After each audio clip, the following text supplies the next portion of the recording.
Assalamualaikum warahmatullahi wabarakatuh. Nama saya Nur Safia Takia binti Muhammad Mufi. Saya dari kelas 5 Cemerlang.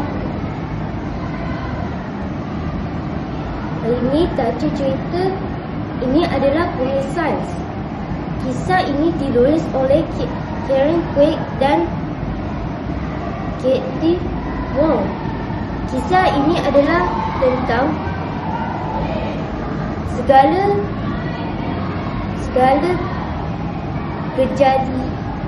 kejadian yang berlaku di sekeliling kita. Antara adalah misteri meteorologi, rahsia pasir terbekun dengan air. Tahu ke kawan-kawan, apabila orang berjalan di permukaan bukit pasir dimulai, gau air yang terletak di Hawaii, Amerika Syarikat.